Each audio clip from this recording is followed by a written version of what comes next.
Il est temps de vous informer, mesdames et messieurs, 13 h à Kinshasa, 1 heure de plus à l'est de la République démocratique du Congo. Bienvenue à ce bulletin d'information sur Géopolis Télévision.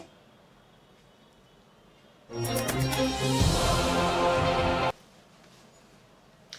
le bulletin d'information avec cette nouvelle. À quelques jours des Jeux de la francophonie, le gouvernement congolais rassure tout le monde contre tout ce qui peut se raconter. Le Premier ministre Sama Lukonde a présidé une séance de travail à laquelle on prépare les ambassadeurs des pays francophones ce mardi à l'immeuble du gouvernement en sa qualité de superviseur du comité des Jeux, des 9e Jeux de la francophonie. Le Premier ministre a voulu rassurer les hôtes et mettre à leur disposition toutes les informations sur l'organisation ainsi que sur les plans sécuritaires et sanitaires. Le mot de la RDC met déjà les bouchées doubles pour les préparatifs de ce grand rendez-vous sportif et culturel de la jeunesse francophone qu'est les 9e Jeux de la francophonie. Aussi bien dans la finition complète des infrastructures que sur d'autres détails, les dirigeants congolais ne laissent rien au hasard. C'est tout le sens de cette rencontre entre les parties prenantes aux préparatifs et les ambassadeurs francophones. Au sortir de la réunion, le porte-parole du gouvernement a fait le compte rendu en donnant les assurances sur la bonne tenue de cette compétition. Et donc ce matin, nous étions en réunion avec les ambassadeurs du groupe des pays francophones parce que vous savez que c'est eux les représentants des différentes délégations qui vont arriver pour discuter essentiellement sur les aspects organisationnels liés à l'accueil, à l'hébergement, à la sécurité, au protocole, à la santé et toutes ces questions. Donc il était important pour cette séance que le Premier ministre a considérée comme une séance d'information de les mettre à jour sur les dispositions que nous prenons. Évidemment qu'ils avaient des questions, notamment celles liées aux différents points de contact, aux questions des visas et tout le reste. Et on leur a informé des dispositions qui sont prises pour s'assurer que toutes les délégations... La RDC considère ces Jeux de la francophonie comme les Jeux de l'espoir. Le site de l'université de Kinshasa est approprié pour l'hébergement des athlètes et que toutes les dispositions ont été prises pour qu'ils séjournent dans les meilleures conditions, rassure le comité organisateur. Oui, il n'y a pas de problème qui se pose actuellement à l'université de Kinshasa. Le site est approprié pour accueillir les délégations. Toutes les dispositions ont été prises. Aujourd'hui, si vous passez à l'université de Kinshasa, vous verrez qu'il y a de l'eau qui coule dans les robinets. D'ailleurs, je vous informe qu'il y a de l'eau qui coule, non seulement de l'eau chaude, mais aussi de l'eau froide. Ce qui veut dire que nous avons pris toutes les dispositions nécessaires pour que les étudiants, les athlètes qui viennent, soient dans les conditions les meilleures possibles. Pour le gouvernement congolais, à 10 jours de ces Jeux de la francophonie qui se tiendront du 28 juillet au 6 août 2023, les jours qui séparent de la date du lancement seront caractérisés par des réunions au niveau du comité de pilotage pour s'assurer de tout ce qui entoure ce grand événement mondial. On va changer de chapitre. Au budget 2024 à la défense nationale et anciens combattants, les choses se précisent. Après 20 jours des travaux, l'atelier de la commission budgétaire du ministère de la Défense s'est clôturé ce lundi.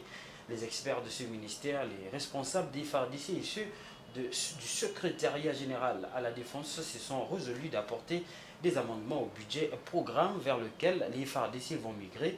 Une première mouture de ce budget a été élaborée à l'issue de ces travaux.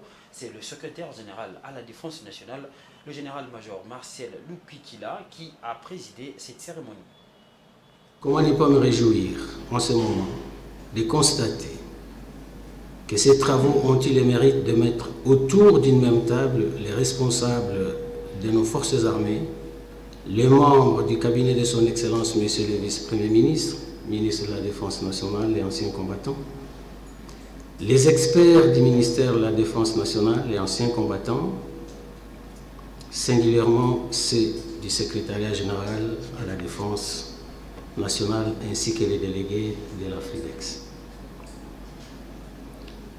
Au vu du rapport préliminaire, je note que les débats et échanges ont été fructueux et enrichissants au sein de 7 sous-commissions constituées pour la cause, ce qui me fait espérer que les objectifs ainsi que les résultats attendus de cette commission budgétaire ont été atteints, spécialement l'actualisation des cadres de performance des programmes.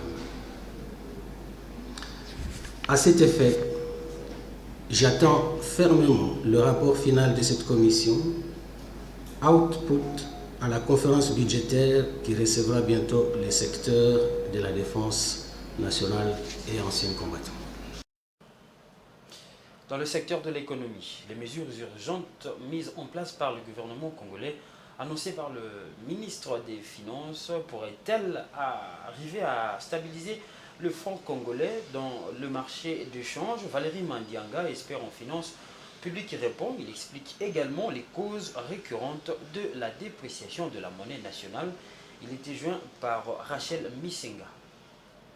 Notre économie d'abord est fortement dollarisée. La population aime bien conserver ses avoirs en dollars et même l'ouverture des comptes. Si vous faites au moins le chèque dans toutes les banques, la majorité des Congolais, ceux qui ont des comptes en banque, ce sont des comptes ouverts en dollars.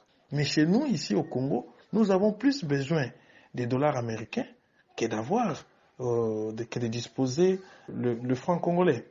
Donc, c'est entrer dans la mentalité. Il faudrait que ça change pour qu'on ait plus en circulation le franc congolais.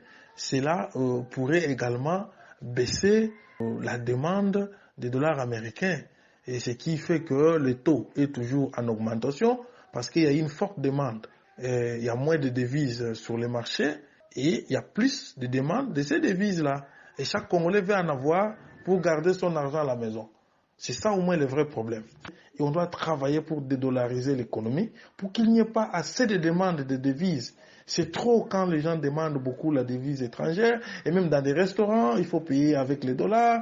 N'importe qui peut avoir les dollars et puis faire des mouvements bancaires. Donc, ça pose énormément de problèmes. D'emblée, je dirais que ces mesures ne sont pas vraiment efficaces. Pourquoi je le dis? Parce que lorsque vous regardez d'abord la question de la dépréciation monétaire, et il y a une forte demande, comme je l'ai dit, mais vous avez plusieurs cabines, maisons d'échange, cabines ou maisons d'échange. Aujourd'hui, les dollars s'échangent dans notre pays et même par la population lambda. Donc, quelqu'un qui a sa petite maisonnette à côté, qui vend les chikwang, les beignets et voire même les crédits prépayés, peut aujourd'hui changer les dollars, changer la monnaie, donc effectuer les mouvements. Il faut une réglementation forte. Il faut que les gens sentent que la loi existe. Vous avez des maisons d'échange ou des bureaux d'échange qui sont certifiés par l'État. Il faut qu'on regarde d'abord à ces niveaux-là. Moi, je pense tous que même si on dit non, écoutez, la Banque centrale doit commencer à veiller, à regarder, afficher les taux ou d'autres mesures. On dit non, la Banque centrale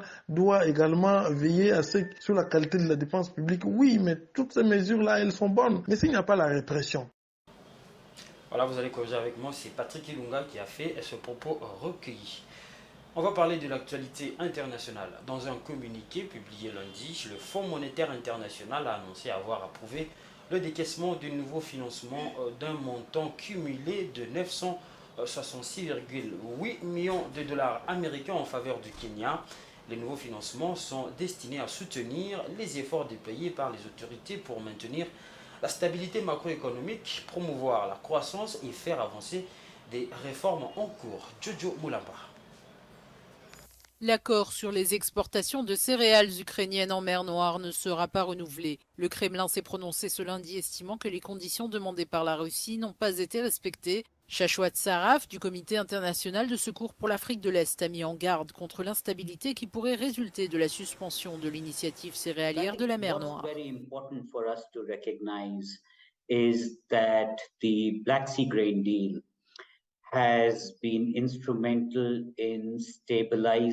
Je crois qu'il est très important que nous reconnaissions que l'accord céréalier de la mer Noire a contribué à stabiliser le prix des denrées alimentaires dans le monde entier. Mais parce que l'accord sur les céréales existe, parce que les marchés alimentaires mondiaux savent que des millions de tonnes de céréales alimentaires quitteront l'Ukraine, il a toujours un impact en termes de stabilité sur ces marchés mondiaux. Si l'accord sur les céréales n'est pas prolongé, cela créera une instabilité qui aura un impact global sur le comportement des marchés alimentaires et sur des pays tels que l'Afghanistan, l'Éthiopie, la Somalie et le Soudan. Plus de 30 millions de tonnes de céréales et d'autres denrées alimentaires ont pu être exportées dans le cadre de cette négociation. Mais malgré les accords, la production céréalière de l'Ukraine a été durement touchée par la guerre. La crise climatique a ses propres règles du jeu et nous le savons, elle réduit encore davantage la production des pays.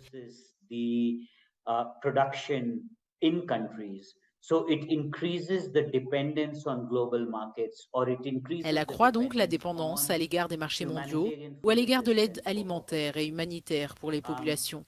Surtout si nous créons des incertitudes sur les marchés mondiaux. Par exemple, si l'initiative céréalière de la mer Noire n'est pas prolongée, nous aggravons le problème. Signé en juillet 2022 à Istanbul par l'Ukraine et la Russie sous l'égide de la Turquie, cet accord a été maintes fois renouvelé, les Russes multipliant les prétextes pour en restreindre la portée.